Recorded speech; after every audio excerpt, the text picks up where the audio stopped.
আগের ক্লাসে আমরা বলের ভ্রামক, টর্ক ইত্যাদি নিয়ে আলোচনা করেছি। তাদের আজ আমরা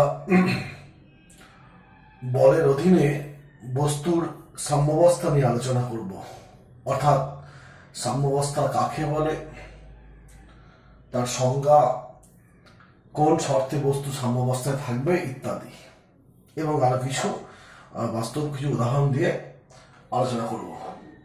তো ফার্স্টে আসবে সাম্যাবস্থা কাকে বলে। সাম্যাবস্থা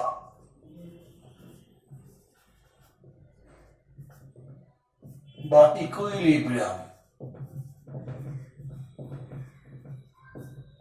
সাম্যাবস্থা বা ইকুইলিব্রিয়াম, এটাকে বললেই হয়, কাকে বলে। একটা বস্তু যদি স্থির থাকে তাহলে বলা হয় বস্তু সাম্যাবস্থায় আছে। যদি বস্তুটা সমবেগে চলে তাহলেও বলা হয় বস্তুটা সাম্যাবস্থায় আছে। যদি বস্তুটা বৃত্তপথে আবর্তন করছে, তার কৌণিক বেগ ধ্রুবক, তাহলেও বলা হয় বস্তুটা সাম্যাবস্থায় আছে। যদি একটা বস্তু সমবেগে চলছে এবং সমকৌণিক বেগে আবর্তন করছে, অর্থাৎ বস্তুর মধ্যে সমবেগ আছে, সমকৌণিক বেগ আছে, তখন সেই বস্তুর অবস্থাকে বলবো সাম্যাবস্থা। অতএব সাম্যাবস্থার জন্য এই বিষয়গুলো দেখো। সাম্যাবস্থায়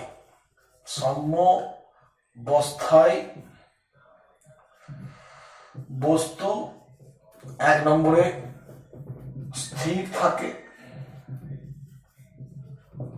দু নম্বরে সমবেগে চলে,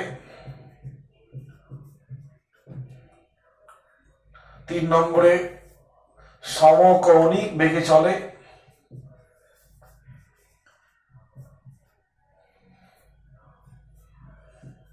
আবর্তন করে, আবর্তন করে, চার নম্বরে সমবেগ ও একই সঙ্গে সমবেগ ও সমকৌণিক বেগে গতিশীল থাকে।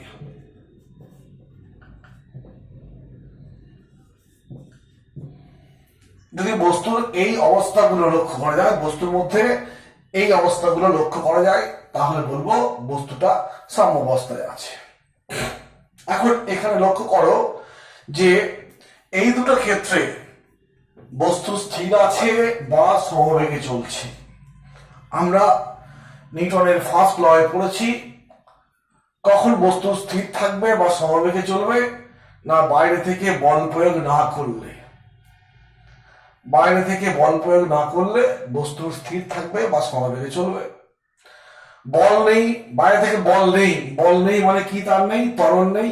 কারণ সেকেন্ড লয়ে পড়েছি F সমান ma, বস্তুর উপর বল ক্রিয়াশীল হলেই বস্তুর ত্বরণ সৃষ্টি হবে। অতএব এই দুই অবস্থার ক্ষেত্রে ত্বরণের মানটা কত হয়? ত্বরণ 0 হয়। অবশ্যই আমরা বলবো রৈখিক ত্বরণ। কেন? আমরা গতি, বৃত্তীয় গতি, আবর্ত গতি, রৈখিক গতি, বৃত্তীয় গতি এবং রৈখিক গতি, দুরকম গতি নিয়ে অলরেডি আলোচনা করে ফেলেছি। অতএব দুই ক্ষেত্রেই ত্বরণ থাকে। রৈখিক গতিতে রৈখিক ত্বরণ, আবর্ত গতিতে কৌণিক ত্বরণ। সেই জন্য আমি এই রৈখিক কথা উল্লেখ করলাম। এই দুই যখন বস্তু সাম্যাবস্থা থাকবে, অর্থাৎ স্থির থাকবে বা সমবেগে চলবে, এই দুই ক্ষেত্রেই রৈখিক ত্বরণ 0। রৈখিক ত্বরণ 0 মানে কি? বস্তুর ওপর নেট বল বা এফ কত? 0। এখানে মনে রাখবে নেট কথাটা বললাম কেন? শুধু বস্তুর ওপর প্রযুক্ত, আমি যদি শুধু বলতাম প্রযুক্ত বল 0, কোনো সমস্যা হতো না। তাহলে আমি নেট বল বললাম কেন? কারণ আমরা দেখব যে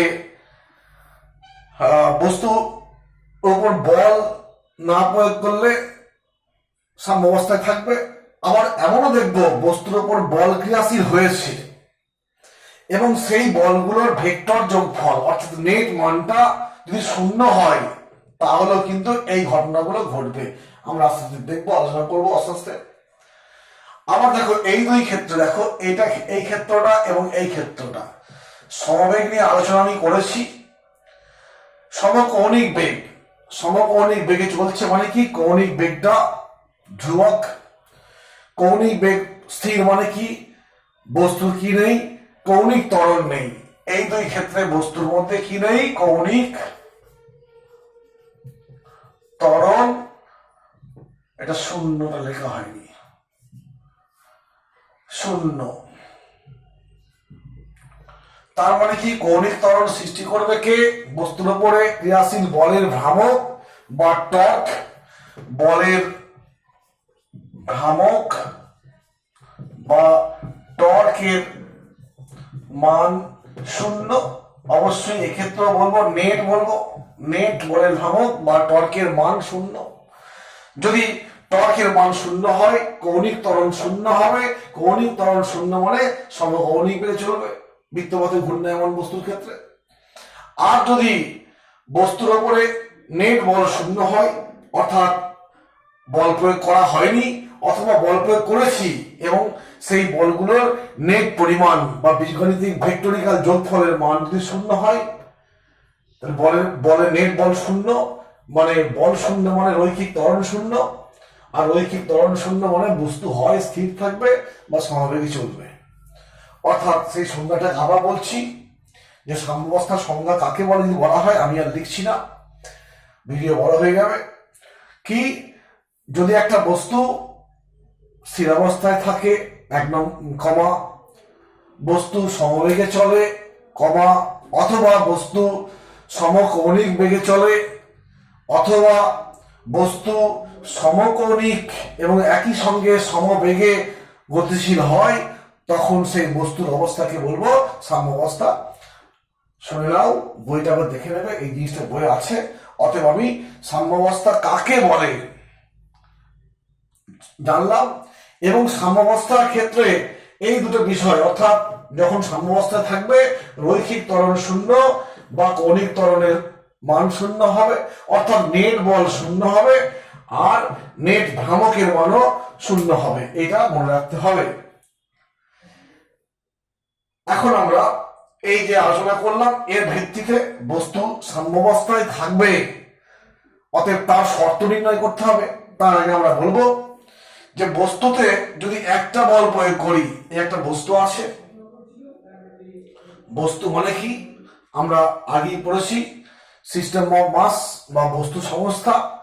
সেই বস্তু সংস্থা অনেকগুলো বস্তু কণা দিয়ে তৈরি।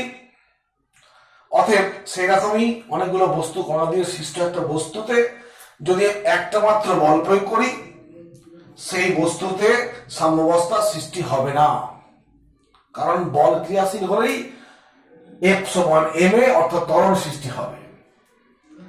একটা বলের ক্রিয়ায় বস্তু ত্বরণ সৃষ্টি হচ্ছে মানে কি, ত্বরণ আছে মানে সাম্যাবস্থায় নেই, ত্বরণ শূন্য হলে সাম্যাবস্থা হতো। অতএব একটা বলের ক্রিয়ায় কখনোই বস্তুতে সাম্যাবস্থার সৃষ্টি হবে না। তার মানে এই কথা নয় যে একটা বস্তু সাম্যাবস্থায় আছে অতএব বস্তুতে বল ক্রিয়াশীল হয়নি, এটা বললে হবে না। বস্তুতে বস্তু সাম্যাবস্থায় থাকলে পরে তার উপর বল ক্রিয়াশীল হতেও পারে আবার নাও হতে পারে। কারণ যদি না হয় বল নেই মানে ত্বরণ শূন্য, সাম্যাবস্থায় আছে। বল ক্রিয়াশীল হয়েছে, সাম্যাবস্থায় আছে, তার মানে বুঝতে হবে কি, বস্তুটার উপরে ক্রিয়াশীল সব বলগুলোর ভেক্টর যোগফলের মান শূন্য। ঠিক আছে, এইভাবে আসবো। অতএব আমরা এখন সেই একটা বস্তু এই যে আলোচনা করলাম এই ভিত্তিতে বলতে পারি সাম্যাবস্থার শর্ত এইখান দেখো, এই একটা শর্ত হয়ে যাবে, এই একটা শর্ত হয়ে যাবে। অর্থাৎ নেট বল, বস্তুর উপর যে নেট বল আছে সেই বলগুলোর বীজগাণিতিক যোগফল মানে ভেক্টর যোগফল শূন্য হলেও কি হবে, সাম্যাবস্থায় থাকবে, এটা প্রথম কন্ডিশন। আর এই কন্ডিশন ফুলফিল হলে পরে রৈখিক ত্বরণ থাকবে না। 2 নম্বর কন্ডিশন কি, বলের ভ্রামক, বস্তুর উপর ক্রিয়াশীল যে বলগুলো আছে সেই বলগুলোর ভ্রামকের বীজগাণিতিক যোগফল যদি 0 হয় তাহলে কি হবে, তোমার বস্তু সাম্যাবস্থা থাকবে এবং কৌণিক ত্বরণ 0 হবে। অতএব প্রথম শর্ত হিসাবে, সাম্যাবস্থার প্রথম শর্ত হিসাবে আমরা কি লিখব,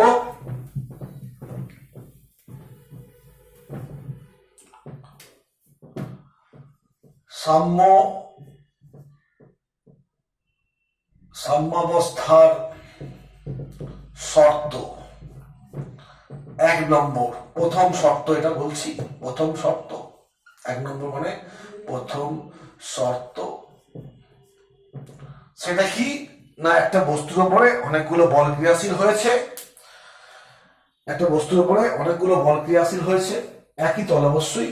আমরা ধরো এই বোর্ডের উপরে একটা বস্তু আছে, সেই বস্তুর উপরে যে বলগুলো সব বোর্ডের তল বরাবর ক্রিয়াশীল, আমরা যা কিছু আলোচনা করব সেই বল, যে বলগুলো নিয়ে আলোচনা করব সেই বলগুলো একই তলে অবস্থিত, এটা ধরে নেব। হ্যাঁ, কারণ তল পাল্টে গেলে সেই বলের মানে কনসেপ্টটা পাল্টে যাবে। আমরা সবসময় এখানে শুধু একতলীয় বলের কথাই ভাবব। তো কি বলবো, প্রথম শর্ত, সাম্যাবস্থার শর্ত, প্রথম শর্ত হচ্ছে কোন বস্তুর উপর ক্রিয়াশীল, কোন বস্তুর উপর ক্রিয়াশীল একতলীয় বল, একতলীয় বলগুলি লব্ধি, লব্ধি মানে কি ভেক্টর যোগফল বা ভেক্টর যোগফল, যোগফল 0 হবে। এই শর্ত পূরণ হলে পরে কি হবে, তোমার কি বলবো, বস্তু সাম্যাবস্থায় থাকবে। এই ক্ষেত্রে বল 0 মানে কি, স্থির আছে বা বস্তুটা সমবেগে চলছে, আমরা সংজ্ঞায় পেয়েছি। অতএব যদি একটা বস্তুতে F1 মানের বল, F2 মানের বল, F3 মানের বল, এরকম অনেকগুলো বল ক্রিয়াশীল হয়েছে, সেই বলগুলোর লব্ধিকে আমি বলবো এইভাবে প্রকাশ করব, আর হচ্ছে লব্ধি। একটা বস্তু আছে, সেই বস্তুটার উপরে F1 এর মানের বল, F2, F3 এই বলগুলো, প্রত্যেকটা বলের মান এবং দিক বিভিন্ন রকম আছে, অবশ্যই শর্ত কি এর একতলীয়।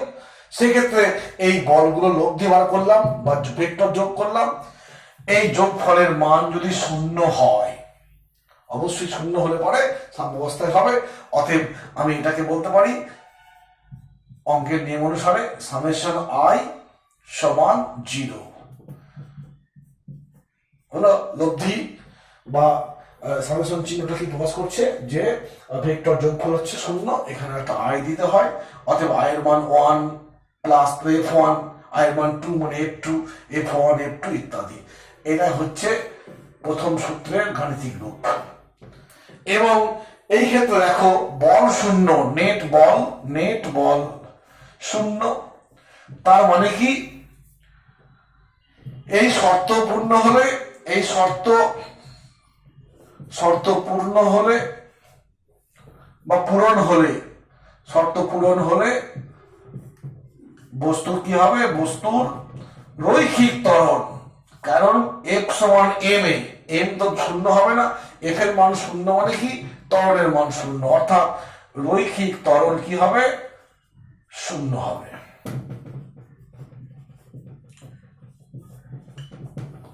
আমরা বলকে, বল একটা ভেক্টর, আর সেই ভেক্টরকে আমরা লম্ব উপাংশে ভাঙতে পারি।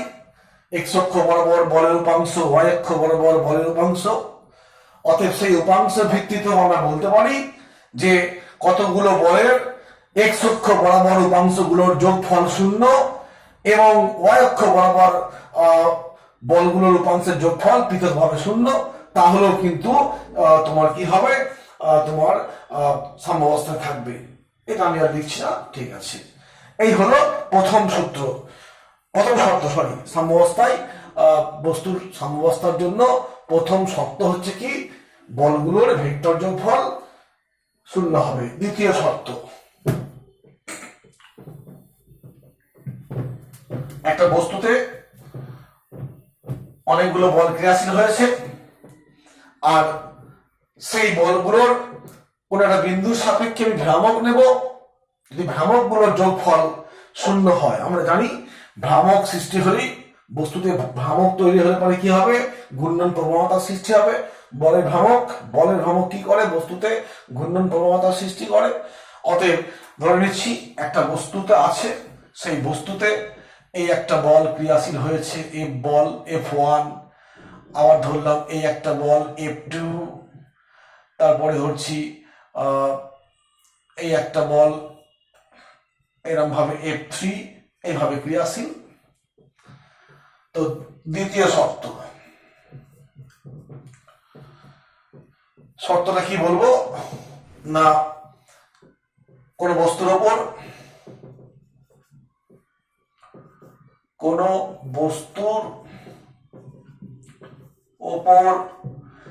ক্রিয়াশীল একতলীয় বলগুলির ওই তলে অবস্থিত কোন বস্তুর ওপর ক্রিয়াশীল একতলীয় বলগুলির ওই তলে অবস্থিত কোন স্থির বিন্দুর সাপেক্ষে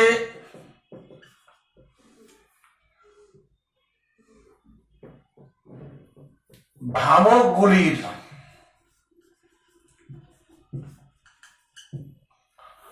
বীজগাণিতিক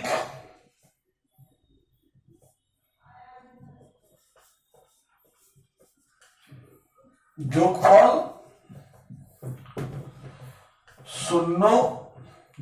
শূন্য হবে। কোন বস্তুর ওপর ক্রিয়াশীল একতলীয় বলগুলির ওই তলে অবস্থিত কোন স্থির বিন্দুর সাপেক্ষে ওই বলগুলির ভ্রামকগুলির, মনে রাখবে, বলের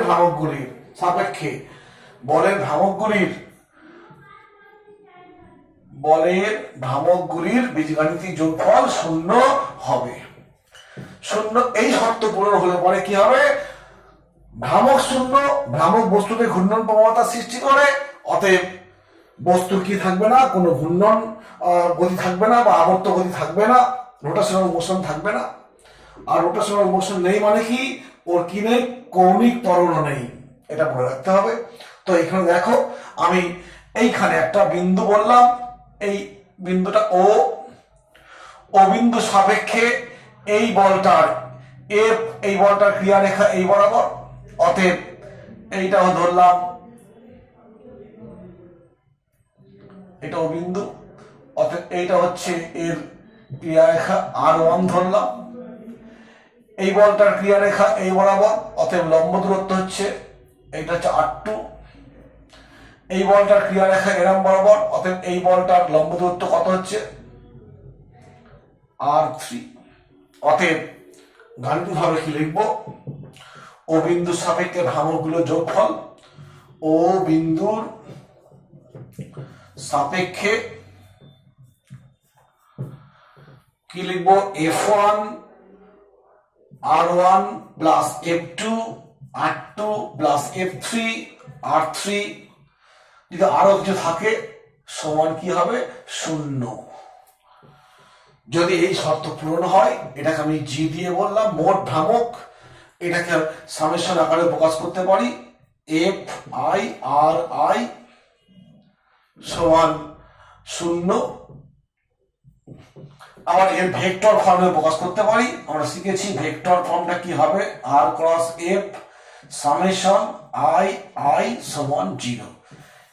এটা ভেক্টর শর্ত আর এটা বীজগাণিতিক শর্ত হলো। তো বলের ভ্রামক শূন্য মানে বস্তুতে ঘূর্ণন প্রবণতা নেই, বস্তুতে ঘূর্ণন তৈরি হচ্ছে না, অতএব কৌণিক ত্বরণ শূন্য। ঠিক আছে, এই হলো কোন বস্তুর সাম্যাবস্থায় থাকার 2 নম্বর শর্ত। প্রথম শর্তটা বলেছি, ক্রিয়াশীল বলগুলির বীজগাণিতিক যোগফল শূন্য। আর দ্বিতীয় শর্তের ক্ষেত্রে বললাম ক্রিয়াশীল বলগুলির কোন একটা বিন্দু সাপেক্ষে ভ্রামকগুলোর কি হবে, বীজগাণিতিক সমষ্টি শূন্য হতে হবে। যদি একটা বস্তুর ক্ষেত্রে এই উভয় শর্ত পূরণ হয়, প্রথম শর্তের জন্য কি থাকবে না, রৈখিক ত্বরণ থাকবে না, দ্বিতীয় শর্তের জন্য কৌণিক ত্বরণ থাকবে না। অতএব যদি কোনো বস্তুর ক্ষেত্রে উভয় শর্ত পূরণ হয় তখন বস্তুর এটা বুঝলাম, মধ্য কথাটা লিখে আবার, কোন বস্তুর ক্ষেত্রে যদি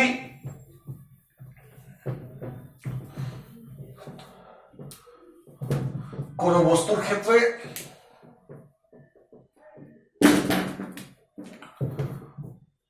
কোন বস্তুর ক্ষেত্রে যদি একযোগে উভয় শর্ত